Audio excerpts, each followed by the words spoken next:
দ্বিতীয়ত আজকে আমেরিকান কাউন্সিলেটের সাথে আমাদের অনেকক্ষণ কথা হয়েছে, যেখানে আমি চিফ সেক্রেটারি, আলাপন বন্দ্যোপাধ্যায় আমরা ছিলাম, ও যেহেতু WBIDC চেয়ারম্যানও আছে। যেটা আপনারা জানেন, এটা আমি চিফ সেক্রেটারিকে বলবো একটু ব্রিফ করে দিতে। 33টা মেডিকেল কলেজের মধ্যে প্রায় 20-22টা মেডিকেল কলেজ তো বক্তব্য রেখেছে, HODরাও বলেছেন, যোগীরাজকেও বলতে বলা হয়েছে, কার মতো এইসব নানা রকম ডিজিজ গুলোর মাস্টার একদম। তারপরে ডিস্ট্রিক্ট হসপিটালও বলেছেন, HODরাও বলেছেন, BMOH CMOHদেরও কনফিডেন্সে নেওয়া হয়েছে, তারাও অ্যান্টিভেনাম আছে কিনা জিজ্ঞেস করা হয়েছে। সুতরাং মিটিংটা ভালো হয়েছে এটুকু আপনাদের বলতে পারি, পজিটিভ মিটিং, এবং প্রত্যেকের সাথে কথা হলো, আলোচনা হলো। আর যেখানে যেটুকু প্রবলেম আছে চিফ সেক্রেটারি হেলথ সেক্রেটারি বসে সেগুলোকে দেখে নেবেন। আর DG police Surajit Purkayastha audit, security audit যেটা, সেটা করে নেবেন। বাদ বাকি রাত্রির সাথীতে যে প্রজেক্টগুলো আমরা করেছি, দুটো বাদ দিয়ে, যেটা সুপ্রিম কোর্ট বাদ দিয়েছে, বাদ বাকিটা টোটালটাই দায়িত্ব ভার একটা হসপিটালের প্রিন্সিপাল থাকেন, MSBP থাকেন, HODরা থাকেন, HODরাও খুব ইম্পর্টেন্ট রোল প্লে করে, তার পুরো ডিপার্টমেন্টটা দেখার দায়িত্ব তার। সুতরাং তাদের কোনো প্রবলেম থাকলে অ্যাপ সিস্টেম করা, অ্যালার্মিং সিস্টেম করা, এই কাজগুলো সমস্ত করার জন্য বলা হয়েছে। যেখানে স্টুডেন্টরা তাদের হোস্টেল আছে, মেয়েদের হোস্টেল আছে, সেগুলো সিকিউরিটি গুলো দেখার কথা বলা হয়েছে। দেখুন, আপনি যদি আজকেই আমার কাছে সিকিউরিটি চান, আমি আজকেই দিতে পারবো না, বাট যা আছে তার থেকে ভাগ করে দেওয়া হচ্ছে। তারপর আস্তে আস্তে সিকিউরিটি অডিট করে, এই তো রিক্রুটমেন্ট দেখুন কত হাজার আটকে ছিল, 12,000 পুলিশের রিক্রুটমেন্ট আটকে ছিল, এখনো অর্ডারটা আসেনি, সোমবার সম্ভবত ওটা অর্ডার আসবে। এগুলো যদি আগে হয়ে যেত আমরা রিক্রুটমেন্ট গুলো করে দিতে পারতাম। 12,000 সংখ্যাটা তো কম নয়, পুলিশের রিক্রুটমেন্ট করতে একটু টাইম লাগে।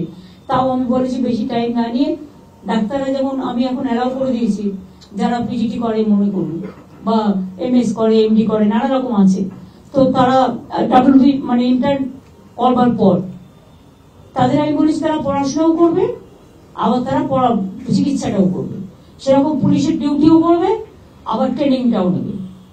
এইটা করলে আমরা কাজগুলো ওই 3 মাস 6 মাসের ট্রেনিং দেওয়ার প্রয়োজন নেই, কারণ আমার অত ম্যান পাওয়ার নেই, ম্যান পাওয়ারটা সব জায়গায় দিতে হয়।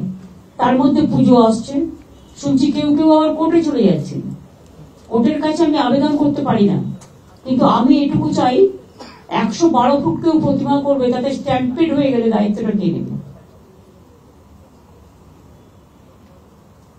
এটা আমার সাংবাদিকদের কাছে কোয়েশ্চেন। লোকাল পুলিশ 1 মাস আগে থেকে কোন জায়গায় কি পুজো হবে, কোনটা এন্ট্রি গেট হবে, কোনটা বাইরের গেট হবে, মানুষ কোথা দিয়ে ঢুকবে, মানুষ কোথা দিয়ে বেরোবে, এগুলো নিয়ে 1 মাস আগে আমি মিটিং করেছি, আপনারা জানেন। জেলা পুলিশও করেছে, রাজ্য পুলিশও করেছে, কলকাতা পুলিশও করেছে। আমার আপত্তি নেই, 112 কেন, 412 করতে পারে, কিন্তু দেখতে তো হবে যে মানুষ দেখতে গিয়ে যদি স্ট্যাম্পিডে মরে যায় পুজোর সময়, একেতে বন্যায় মানুষ মারা গেছেন, একেতে উইদাউট ট্রিটমেন্টের লোক মারা গেছেন, দায়বদ্ধতা তো যে ক্লাব করছে তার উপর থাকে। দায়িত্বশীল হয়ে সবাই করুন, আমার কোনো আপত্তি নেই। আমরা চাই এমন কিছু করবেন না যাতে মানুষ কোন রকম ভাবে স্ট্যাম্পিড হয়। ক্লাবের ছেলেমেয়েরাই তো ভলেন্টিয়ার হয়, তারাই তো দায়িত্ব নিয়ে করেন। সুতরাং এটা তাদের কাছে আমার রিকোয়েস্ট থাকবে, কোর্টে গিয়ে রাজনীতির কচকচানি যিনি করেন সারাক্ষণ, সব ব্যাপারে ইন্টারফেয়ার না করে, যদি আমি জিজ্ঞেস করি যে আপনি যখন মেয়র ছিলেন কলকাতায় কেন জল জমে থাকতো 4 দিন, একটা উত্তর দিন তো। ছাত্র ছাত্রীদের জন্য এত টাকা নিয়েছেন কেন? যে স্টুডেন্ট গুলো আন্দোলন করছিল, মানে এডুকেশন ডিপার্টমেন্টে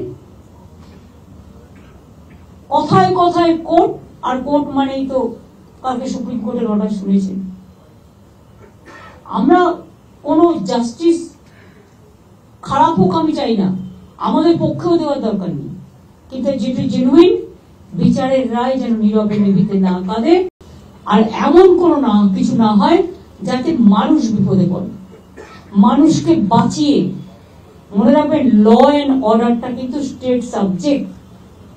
বন্যাও দেখতে হচ্ছে, সাপে কামড়ানোও দেখতে হচ্ছে, খেলাও দেখতে হচ্ছে, পুজোও দেখতে হচ্ছে, সবটা একসাথে। এখনো 2-3 দিন বৃষ্টি না কমলে যে কি হবে আমি জানি না, মহালয়াতেও ভরা কোটাল আসবে। এটা একটা দিক। স্বাস্থ্য মিটিং ভালো হয়েছে। দ্বিতীয়ত, আজকে আমেরিকান কাউন্সিলেটের সাথে আমাদের অনেকক্ষণ কথা হয়েছে, যেখানে আমি চিফ সেক্রেটারি, আলাপন বন্দ্যোপাধ্যায় আমরা ছিলাম, ও যেহেতু WBIDC চেয়ারম্যানও আছে। যেটা আপনারা জানেন, এটা আমি চিফ সেক্রেটারিকে বলবো একটু ব্রিফ করে দিতে, এই যে আমরা যে আলোচনাটা করেছি। যেটা মাননীয় মুখ্যমন্ত্রী ওনার সঙ্গে আলোচনা হলো কাউন্সিল জেনারেল সঙ্গে, বেসিক্যালি জেনারেলি যেহেতু উনি নতুন এসেছেন সেই জন্য একটা কার্টসি কল ছিল। এটা নিয়ে আমাদের রাজ্যের কি কি স্ট্রেংথ আছে, কি কি এখানে আছে, কি আমরা কি করছি, রাজ্য সরকার তরফ থেকে কি কি বিভিন্ন রকম স্কিমস গুলো আছে, এটা নিয়ে অনেক আলোচনা হলো। উনিও জানতে পারলেন আমাদের এখানে রাজ্যের কি স্ট্রেংথ আছে এবং কিভাবে আমাদের রাজ্যে হচ্ছে, আমাদের জিএসডিপি কিভাবে বাড়ছে, কিভাবে আমরা করছি। তাছাড়া যেটা মূল উদ্দেশ্য ছিল, যেটা আপনারা জানেন, ইউনাইটেড স্টেটস অফ আমেরিকা ও ইন্ডিয়ার মধ্যে যে একটা এগ্রিমেন্ট হয়েছে রিগার্ডিং সেমিকন্ডাক্টর ব্যাপারে, সেই ব্যাপারে আলোচনা হলো। আমরা কিভাবে এটা নিয়ে এগিয়ে যেতে চাইছি, এটা নিয়েও আলোচনা হয়েছে। আমরা জমি জায়গা যে প্রয়োজন হবে, এটা নিয়ে মাননীয় মুখ্যমন্ত্রী ওনাকে বলেছেন, আমাদের সব প্রস্তুতি আছে। আজকে আমাদের একটা টিম, ওদের যারা তারা আছেন ওদের সঙ্গে কথা বলতেও ব্যাঙ্গালোরে আছেন, ওখানেও প্রাথমিকভাবে কিভাবে ওদের কি এক্সপেকটেশনস গুলো আছে এটা জানার জন্য, যাতে আমরা দ্রুততার সঙ্গে এই কাজগুলো করতে পারি।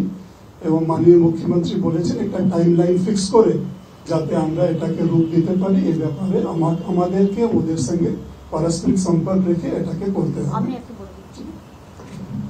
আমরা ইতিমধ্যে জমিও রেডি করে রেখে দিয়েছি, এবং ওনারা একটা জমি দেখেছিল, এবং লুলু গ্রুপও কিন্তু আসছে, ওনাদের জন্য কিন্তু একটা জমি অলরেডি আমাদের দেখানো হয়েছে। কোন জমিটা নেবে ওরা ঠিক করবে, এটা কিন্তু বাড়িতে আমরা গিয়েছিলাম, কথা বলেছিলাম। এবং